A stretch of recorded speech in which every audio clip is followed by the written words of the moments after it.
Hello, class. My name is Ethel Summers Newby. The name of the comic book that was approved for me is The Blackest Night. The creative team, of course, consists of John Geoff, Ivan Reyes, Albert Auclair, and Prado Joe. The first 12 pages are a prelude of the Green Lantern meeting with Batman, and it really shows the reader how in depth their relationship is. They're very connected. So that's the first 12 pages. And so page 13 to 48 would be the act one.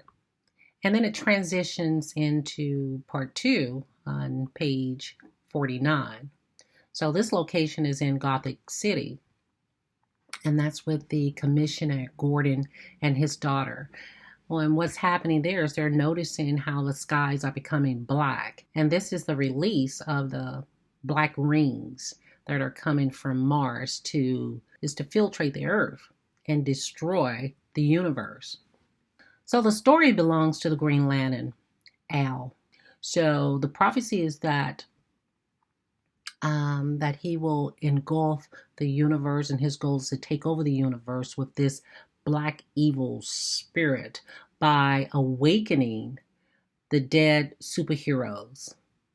Necron is the leader of the Black League. The Black Lantern power is so strong because it's a combination of all the dead superheroes, and we'll get into naming some of those. So the story actually begins out with a flashback, as I said before, a prelude of the Green Lantern as a young boy.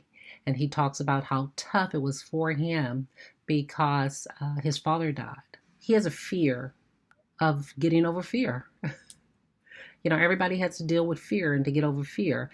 And so this is Green Lantern's or Hal's issue, is to deal with fear. So he does deal with fear, by the end of the story, because he fights the battle. He unites all the superheroes together to take over Necron. And he actually faces his fear in fighting all these horrible, evil creatures. Now, all of the superhumans are introduced and they're Black League enemies. So it also begins with Kendra and Carter. They actually came back, they were reborn. So Kendra tells Carter that every time he's reborn, the League says that he becomes more violent. So he doesn't believe that actually. So he's Hawkman and she's Hawk Girl. So she actually is the one that becomes more violent because she bites him and, there's blood everywhere. And she pretends she's going to kiss him, but she bites him.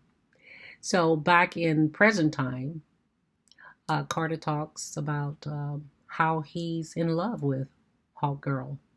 That when he thinks of her as a beautiful girl that she once was. So that's where he kind of arcs, because he actually forgives her for what she did to him. There is a annual, I guess, cemetery day where people in the community goes to the cemetery to honor all the dead or superheroes that are in the League. And so this is a day when they find out that Batman's grave was decimated by the Black Hand.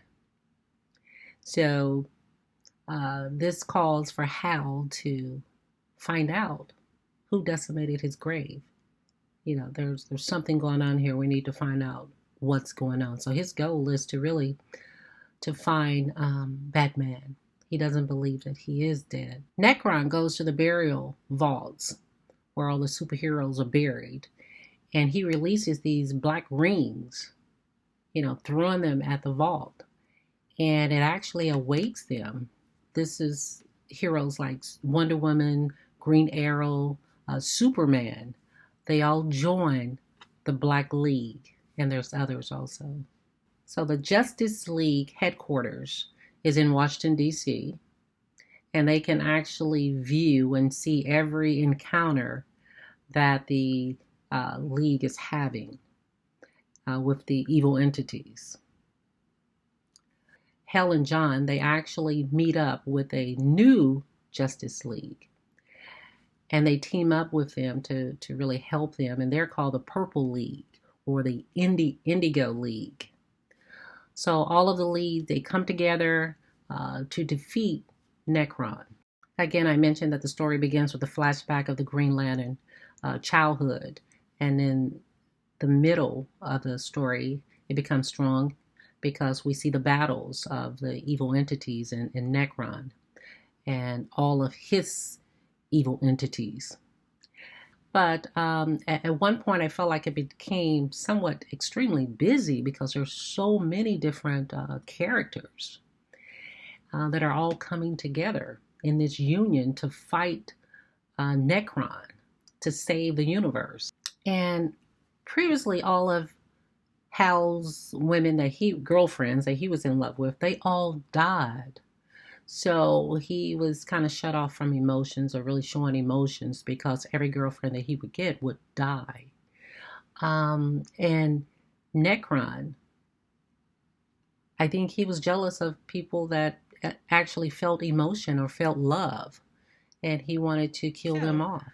The transitions, I think, are very effective, along with the captions, because they're giving you information of the location of where the story is taking place. So it's giving you locations such as the Coast City, Manhattan, Earth. There's Metropolis. There's also New York City, Columbia University. So the reader knows exactly where they are in the story. And the pages, the comic makes a very good use of the pages and the panels that it uses. You know, some are 3 panels, some are 5 panels, some are 6 panels. And there's one that I've never seen before that I noticed that was different, and it's on page 11, and that was a vertical panels. And it had about 11 different vertical slots in it. And I thought that was pretty cool. The story does make effective use of directional flow. I feel the story just flowed. I feel the story flowed very well. It makes effective use of directional flow, in which direction that it's moving, by carrying the reader to the next page with a sense of smooth transition also. So the art is very intense. It's very eye-catching. It's very colorful in some areas. There are some pages that are just using black and white with very inclusive of color. But the art is consistent, and the text moves the reader along. So the art is very outstanding. You know, if you're not familiar with the characters, it can become a little bit overwhelming. It gets a little busy at times. But outside of that, the flow and the art is superb. I would recommend this to friends, families, or classmates. What I like about it is you will enjoy The Blackest Night. You find all of your favorite superheroes, the supreme older superheroes, they come back to life. But, some of them come back in an evil form, just the opposite of the way they were. So it's very interesting. For those that are not familiar with The Blackest Night or the Justice League, it could be a little overwhelming with the characters if you're not familiar with them. It may not be as easy to follow as some other comics. But you can learn about the characters and learn about the history at the same time. I do consider this as one of the top comics, not because it's already one of the top comics and very successful, but it's a very exciting and intriguing comic. I love the storyline of, how the life force of the dark and the evil, and how the Justice League superheroes had to all be engulfed in the white life force to overcome this darkness.